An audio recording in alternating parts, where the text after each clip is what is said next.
Pour cette dernière sortie en camping-car de l'année, nous profitons de ce long week-end du 1er novembre pour partir visiter les châteaux de la Loire. Notre choix se portera sur le château de Cheverny, le château de Chambord et pour finir le château de Chenonceau.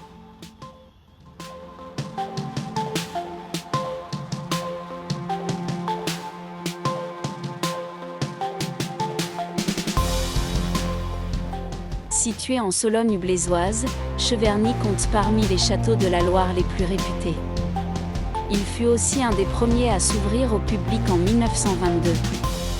Il a traversé l'histoire, tout en restant dans la même famille depuis plus de 6 siècles.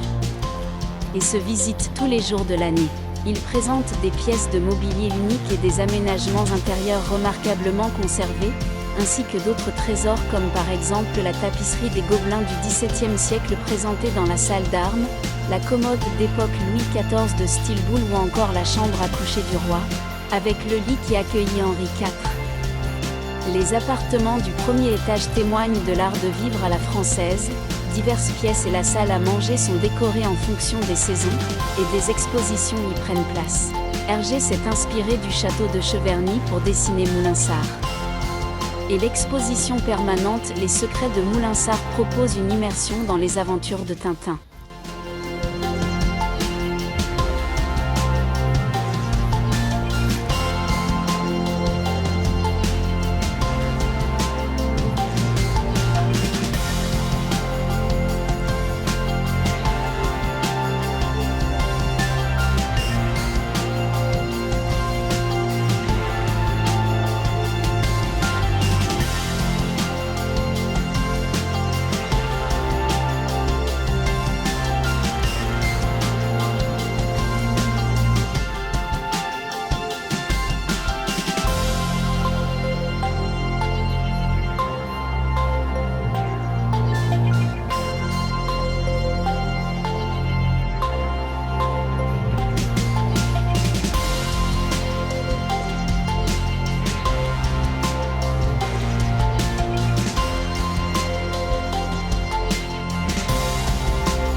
terminons la visite par une promenade dans les jardins, joliment décorés en cette saison, avant de rejoindre notre véhicule. Ces jardins au nombre de 6, le jardin des apprentis, le jardin potager, le jardin de tulipes, en saison, le labyrinthe, le jardin de l'amour et le jardin sucré, évoluent au gré des saisons, proposant une promenade multicolore et enchanteresse.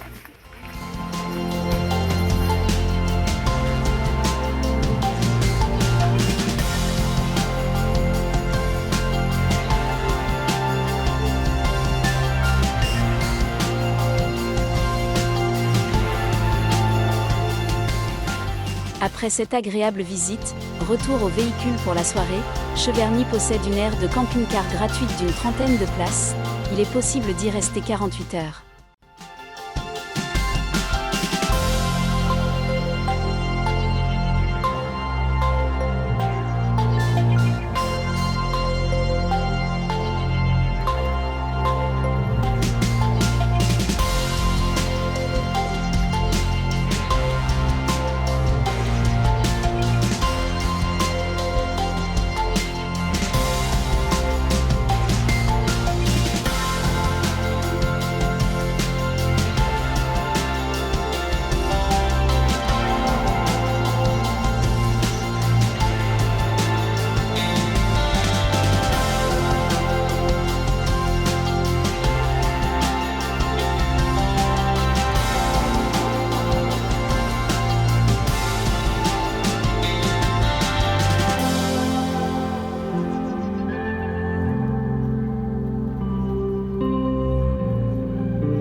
Pour cette deuxième journée, nous prenons la direction du château de Chambord.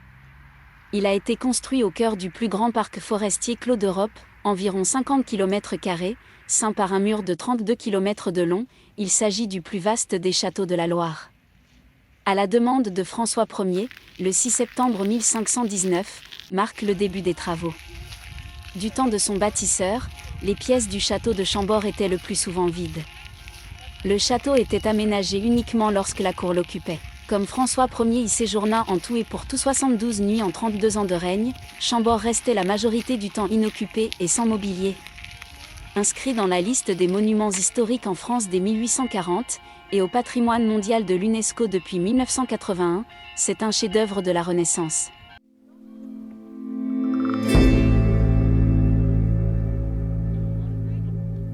À peine arrivés, nous sommes subjugués. Au centre, le corps de logis principal s'impose par sa masse cubique à 4 tours massives aux angles. Il est appelé donjon en référence aux châteaux médiévaux, symbole de puissance militaire.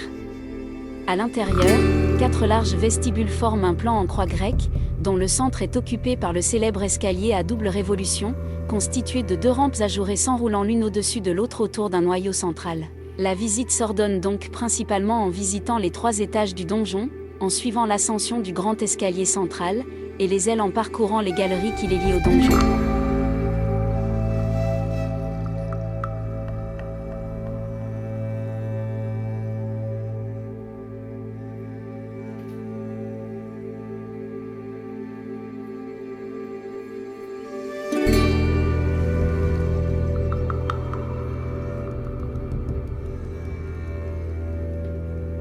Au second étage du donjon, la salle en croix crée la surprise. Chacun de ses bras est couvert d'une immense voûte à caisson en arc surbaissé, ornée des emblèmes de François Ier, le monogramme, F, des salamandres crachant de l'eau pour éteindre le mauvais feu, des salamandres avalant le bon feu et des cordelières à nœuds.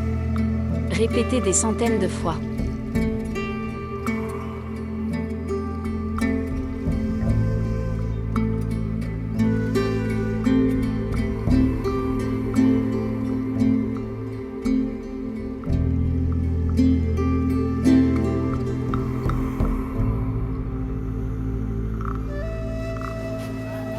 L'arrivée sur les terrasses est une autre source d'émerveillement. Outre la vision à 360 degrés qu'elles offrent sur les abords et le parc de Chambord, elles donnent le sentiment d'être au cœur d'un village céleste.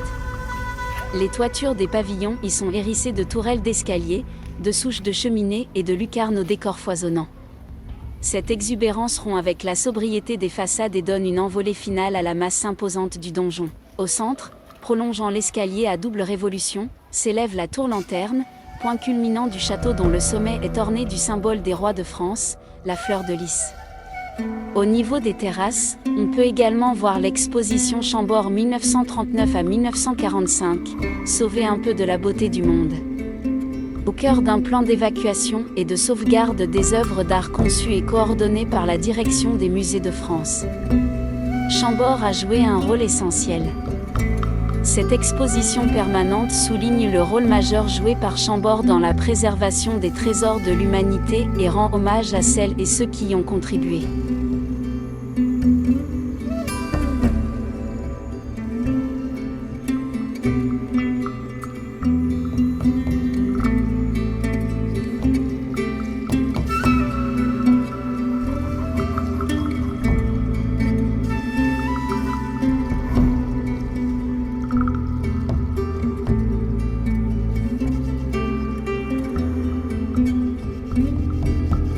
Chambord se découvre sans qu'un sens de visite ne soit imposé. L'édifice a été conçu pour que l'on s'y perde, avec comme point central, le fascinant escalier à double révolution. Pour revivre les différents siècles d'occupation du château, on parcourt les appartements et logis royaux. On peut donc ainsi admirer le décor et l'ameublement des grandes salles du rez-de-chaussée qui évoquent ceux mis en œuvre dans le donjon à la Renaissance, pour les visites royales, au travers des pièces comme les 3 grands salons de réception. Il en est de même au premier étage, on peut y visiter le logis de François Ier, l'appartement de parade, le musée du comte de Chambord, ainsi d'étage en étage on est subjugué par tant de beauté.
On termine notre visite par les jardins.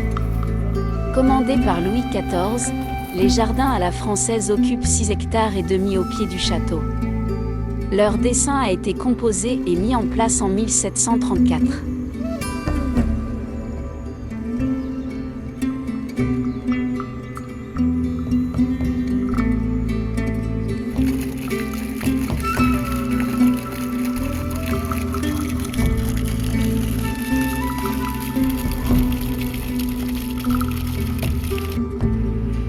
Surnommé le Château des Dames, le château de Chenonceau fait partie des plus majestueux châteaux de la Loire. Chéri par Diane de Poitiers et Catherine de Médicis, il incarne à merveille l'élégance des châteaux de la Renaissance, bâtis en Val-de-Loire au XVIe siècle. Littéralement posé sur la rivière, le château de Chenonceau dessine un ensemble architectural fascinant. Le corps de logis carré construit au XVIe siècle s'épanouit pleinement entre le donjon, vestige de ses origines médiévales, et l'incroyable galerie à 2 étages édifiée par Catherine de Médicis sur le pont qui enjambe le Cher. Lors de la guerre de 1914 à 1918, Gaston Meunier, propriétaire du château, décide d'aménager les lieux en hôpital militaire. Plus de 2250 soldats y seront soignés. Puis lors de la Seconde Guerre mondiale, la grande galerie du château deviendra un accès vers la zone libre empruntée par de très nombreuses personnes fuyant la zone occupée. En attendant notre créneau pour entrer dans le château, nous commençons notre visite par les jardins, la ferme du XVIe siècle et le bâtiment des Dômes. Nous progressons ainsi vers le Cher et le magnifique château. La vue qui s'offre à nous est magnifique et nous sommes éblouis par la blancheur de ses façades et sa délicate silhouette posée sur l'eau.